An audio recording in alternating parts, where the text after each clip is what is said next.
Yo, what is going on YouTube? I am Germ here. Today, I wanted to talk a little bit about caPs. He did a recent interview with Invin Global that I want to go over in this video that I thought was very interesting. Had a lot of great answers, a lot of great insight to what this last offseason, this last year was like for caPs, but also, a little bit about what his future and what this year and the years to come have in store for himself and for G2.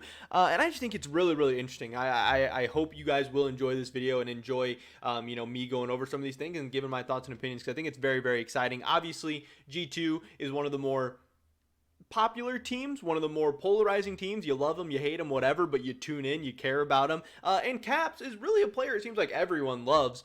So hopefully this is a good combo. Definitely drop a like if you guys do enjoy this video. I'd appreciate that a ton. And subscribe to stay up to date on all my latest content. Let's start running those numbers up. Come on, I'd appreciate that a ton. But either way, thank you so much for being here, and let's get right into this. So here's the article from Invin Global. Again, I don't know if it shows it or not, but caPs, it feels good to be back, and I love to hear that because, yeah, caPs had this very up and down year last year. He didn't, win either title, didn't make it to MSI, didn't make it to Worlds, had a long, crazy offseason. So it's good to be back, on the Rift and everything, but I also take this as a little bit like, hey, it's good to be back, like, hopefully the old caPs is back. Hopefully that is what it means. But let's get into this interview a little bit. Some very good questions. This is from John Popko. I don't think I've ever heard of him or seen him before, but I mean, hey, he's doing a good job, it seems like to me. So, they start off by asking, I wanted to flesh out a point you recently brought up regarding your performance. When someone asked about it, you stated you've always had strong beliefs on how to get the best out of your performance. What are some of those beliefs? And this is asking about caPs because he had previously said, like, hey, usually I trusted myself. I know how to get the best out of me. But last year, in 2021, I listened to other people, and it didn't go good. caPs had one of the worst years of his career. G2... I guess G2 as a team obviously had a very bad year, but caPs had a bad year individually and in terms of team results and stuff. So they asked a little bit about that. I think that's a good question. He said, they're changing over time. Last year, I also had a series on how I can get the best performance out of myself. I don't know if I really want to go into too much detail. That kind of sucks. I wish he would go into detail because he's very vague, and I don't really understand what he's talking about too much, but it sounds very interesting. I'm very curious.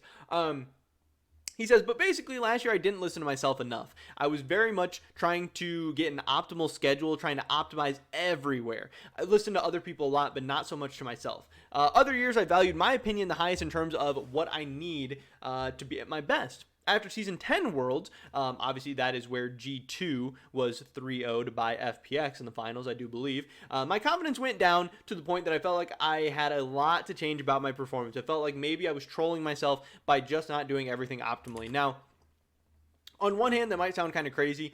After Season 10, caPs had just made back-to-back World Finals. He was on top of the world. He had just won MSI.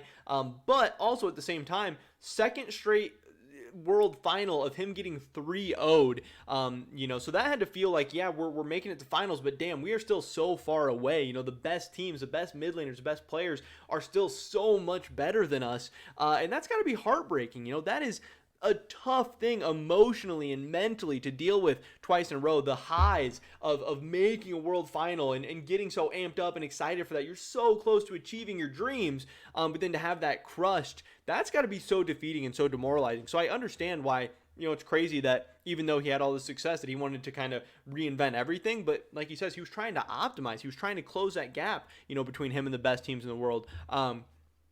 But obviously now it sounds like, he's going to be getting back to his old ways. He's going to be getting back to listening to himself, doing his own thing, and doing the things that got him to being this amazing player in the first place, not, listening to other people who have not accomplished what this man has been able to accomplish. So they do ask a little bit about G2's early struggles. Do you think most of your team's early struggles are because of the players getting sick or because there's other issues? caPs says he thinks the main issues, honestly, were just COVID. We were doing really well in the offseason, but then right before the split's first week started, we had 2 people test positive, and over the weekend, the rest of the team tested positive, which meant that people were playing sick. And again, that means everyone's got to be separated, quarantined. That already makes it harder to play, but then people are actually sick. Like I said, it's harder to get out of bed. You want to go to bed early. You want to sleep in late. You don't want to practice. Your mental focus and clarity's off. People get headaches, runny noses, fevers, all this stuff. That's got to be miserable to play with.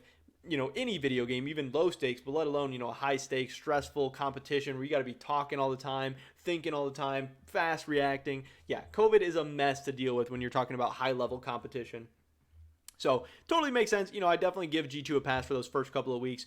He said, well, I think we're mainly fine through the week after. We still had COVID the whole week. The scrims were kind of troll because we were playing from our rooms. We weren't feeling too well throughout the games. That just kind of slammed our performance. But now that we're playing together, we're not on our A game. That's not there yet, but we're playing well, and I think it's showing. And, LEC standings right now, G2 is tied for second place. They're 5-2. If this is G2 not on their A game, then hey, that's very, very exciting, and that's going to be really cool to see over the next couple of weeks.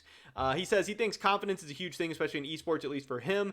He's always been very confident in himself. I've mentioned it before, but some people might say I'm delusional when I say, I want to win Worlds, especially in Season 7. Before we won MSI and we went to World Finals, even my teammates thought that was probably a bit delusional, and that's awesome. And that's what I try talking about, when I'm talking about LCS players all the time, is we don't have LCS players that are like, yeah, guys, I'm going to go win Worlds. I'm going to go win MSI. We have people who say they want to do that, but then we have just as many players in the LCS that are like, yeah, we suck. We're always going to suck. I suck. My teammates suck. The other players in the league suck. NA sucks. And that's such a loser's mentality. If you think you suck and you think there's no way you can do something, you're never going to do it. So even though, caPs was a little delusional or whatever, people made fun of him, he proved himself right. He had a goal. He worked for it. And yeah, people thought he was crazy. He won MSI. He made 2 World Finals. And now he's telling people, hey, I'm not done. I'm going to go win Worlds as well. That is very, very interesting. That's obviously really cool. And I love to see that. Love that he has that attitude. And hey, everyone else take notes. Get a mindset like this. Come on. He said, I'm very confident in myself and my teammates, and I think I just don't see why we shouldn't be able to do it. And I think that confidence was lagging last year. The fact that maybe my teammates also had their own issues made it so we just completely underperformed. Obviously hinting at, some of the chemistry issues between, who knows, Yankos, Reckless Mickey, who knows what the heck was going on. He does say, I had a long offseason for better or for worse, and I reflected on my performance, my life, what I actually wanted to do in life in esports. And I was in a really good spot right before the season started. Then obviously COVID happened, kind of shook everything from his confidence to his mood, everything. But now he feels like he's back and he's in a good mental space. So man, the LEC needs to watch out these next couple of weeks. It seems like caPs is about to be unleashed, and not 2021 caPs. We're talking about, 2018 caPs, 2019 caPs. That could be very scary, and I'm hoping, because that's a ton of fun to watch. I would love to see that again. He then asked, it's interesting to hear how self-reflective you were during the offseason. What conclusions did you come to? Great question. I want to win Worlds. That's the one thing that I've always wanted and why I became a pro. I learned other things beyond that as well. That's pretty interesting. He said, winning Worlds is great, and it's a great goal to have, but it's very, very far away right now, and it doesn't necessarily help me that much. So I think a lot of the thoughts that I had were, how do I get there? And I think that's awesome. I think that is very, very thoughtful. Winning Worlds is a great goal, and you should go into every season being like, hey, I want to win Worlds this year. But that's a very short-sighted thinking, If you are caPs and you are a guy who believes, hey, I love playing League of Legends, I'm going to be in League of Legends esports for, the rest of my, young life or whatever, and I'm going to play this game for at least 3 more years, I think is his contract with G2, but hopefully, 5, 10, however many years, you don't only have to think about this year. You can think about, hey, I want to win Worlds. How possible is it this year? Maybe it's a little bit possible, but are there things I can do this year to make it more possible next year, more possible 2 years from now, more possible 3 years from now? And that's a very mature level of thinking. And that takes a ton of confidence to not only believe, you're going to be on your A game 4 years from now and playing at a world level 4 years from now, which, hey, most people aren't able to sustain that level for even a single year, let alone 4 years into the future. Super, super cool. So he's saying, yeah, I want to win Worlds, but it's not the only thing for me right now. I also want to, improve our chances of winning in the future and figuring out things I can do. He said, some years I just never really had downtime, and it feels like it's a lot. Talking about the grueling schedule of playing spring split, spring finals, MSI, summer split, summer finals, Worlds, all back to back to back. He's saying, hey, that's a tough schedule. But then I had this long off season, and I realized it's not actually a lot of work. It's what he loves. There's nothing else he would want to do. I obviously value spending time with my family, but while I have these skills, I want to make it to Worlds. I want to make it to All-Stars. I want to grind, and I want to showcase how good I can be. I really enjoy having a team that I trust and I spend all day bantering with or figuring out drafts or talking about League of Legends. and I love being on the road. I'm not a big fan of traveling, but I love the idea of traveling to other countries to actually meet fans and go to crazy venues. And man, I'm hoping we can get some in-person events soon. Caps, you're making me, reminisce to the good old days. So the guy then asked him, is this you returning to the old Caps in a way, or is this something totally different? Is this season 9 Caps, or is this season 12 Caps? Is this something brand new that's going to be maybe better than ever before? And he says, I think it's something new. You can never really go back. It's more similar to what I was in season 10 and 9. I obviously haven't figured out exactly everything about how I want to play, and it's not even so much about how I want to play either. It's more about what I do outside the game. But every year I've changed a decent bit. I have new theories of what I need to do both in and out of game.